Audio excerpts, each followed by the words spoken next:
एक बार अल्लाह ताला ने मलकुल मौत से पूछा, ए इज़राइल, क्या कभी किसी इंसान की रूह निकालते वक्त तुम्हें रहम भी आया? मलकुल मौत ने अर्ज किया, या अल्लाह, 2 बार मुझे रूह निकालते वक्त दिल से बहुत दुख हुआ, इतना कि अगर तेरा हुक्म न होता तो मैं हरगिज वो रूहें कब्ज न करता। मलकुल मौत ने कहा, या अल्लाह, पहली बार जब मुझे एक नवजात बच्चे की माँ की रूह निकालने का हुक्म मिला, वो बच्चा अपनी माँ के साथ एक तूफान जदा समुंदर में एक टूटी हुई लकड़ी के पटरे पर सवार था।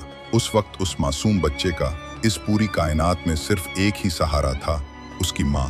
तब मुझे हुक्म मिला कि उस बच्चे की माँ की रूह कब्ज कर लूं। या रब, उस लम्हे दिल फट गया, उस मासूम पर बेपनाह रहम आया। और दूसरी दफा एक बादशाह, उसने शौक और आरजू से एक शहर बनवाया था, इतना शानदार कि पूरी दुनिया में वैसा शहर कहीं और नहीं था। जब वो बादशाह अपने उस नए शहर का दीदार करने पहुंचा और उसका पहला कदम शहर के दरवाजे में पड़ा तो मुझे हुक्म हुआ, उसकी जान निकाल लो। उस वक्त मुझे बहुत रोना आया।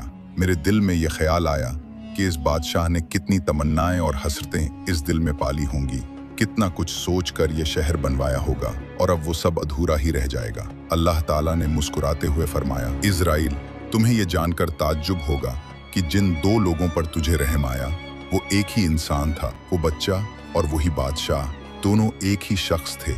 उस शख्स का नाम है शद्दाद।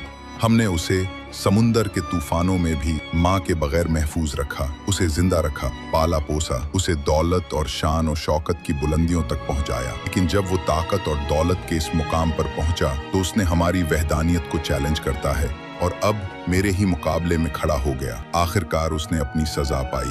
अल्लाह हमें घमंड और तकब्बुर करने से बचाए। दोस्तों, कमेंट्स में आमीन जरूर लिखो।